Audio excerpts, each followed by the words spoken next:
Welcome to Wireman's Whimsy. Today we're going to do a sewing video, and the sewing video today is sewing a simple 9 patch. It simply means you've got 9 squares and you sew them together. This is one way to do this. Because I had a lot of small pieces, I've made 2.5-inch squares. So if I use 9 2.5-inch squares, I end up with a finished square of 6.5 by 6.5. So this is one way to do 9 patch, is simply put the pieces together. So I've got this one partially done. I'll sew the row together here and then attach it, and I'll just walk you through it.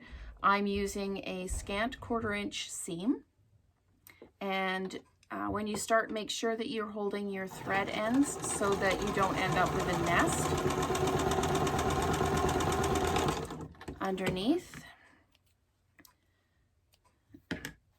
And I'm going to sew both pieces on, and then I'll finish off the square and I'll show you how to square it up. So we'll just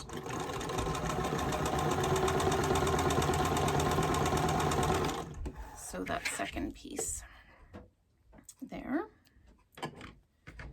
And I'm just going to move this piece out of the way, and then I will use my iron. I'm pressing to the dark side. That's really important when you're doing the 9 patch, to always make sure you're going to the dark side, because what it means is your seams will be running in the opposite directions. So when you're done, oh, that seam looks a little crooked. Let's just have a look at that. So actually, it's all right. Once we get it attached, it will be fine, because we are going to be squaring it up. So when you nest your seams, you can tell from the back that the seams are going in opposite directions. So what that means is when you put it together, your seams will actually kind of lock into each other, so that when you are stitching them together, you've got really crisp joins with no kind of overlap or gap or anything. When you nest your seams, you don't necessarily need to pin them, but I do tend to give them a pin anyway, just to keep things all together. And if you stitch with your seam that's facing forward up, then you know that the seam underneath is going to be flowing through. So when you get to this side, you're going to need to stop to make sure that your seam underneath is not folded over. So we're just going to make sure that our top edge lines up. We're going to put it through the sewing machine, doing that scant 1/4 inch again, holding the tails to start, stopping before the pin.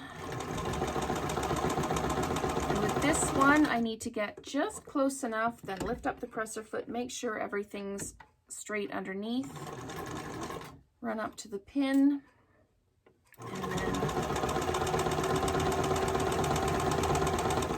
finish the seam. So when we stitch the back, or when we have 3, we press it so that you're pressing towards wherever the most dark is. That way, if you have lots of these 9 patches to put together, if you always press towards the dark side, when you line up the next set, all the seams will nest. So that's together there, and we are going to square up. So I use a bias ruler to square up, and I need it to go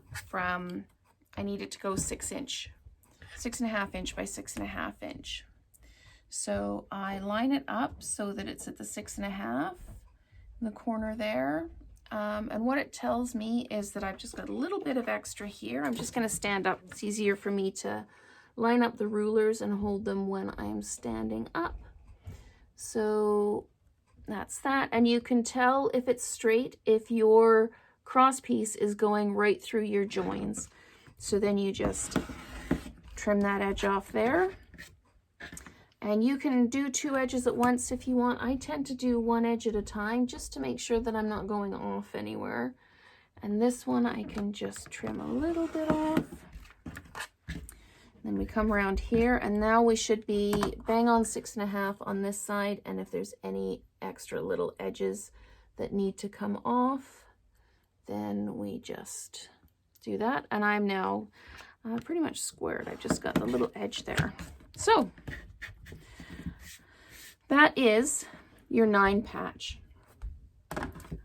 I'm making 9 patches right now out of my scraps to make these little mug rugs. So this one will end up with this on the side. This is the backing, and this will be the binding. So I'll continue on with the mug rug as we go through, and I'll do more videos. So thank you very much for watching today. If you have any questions, please contact me at the links below. Thanks so much.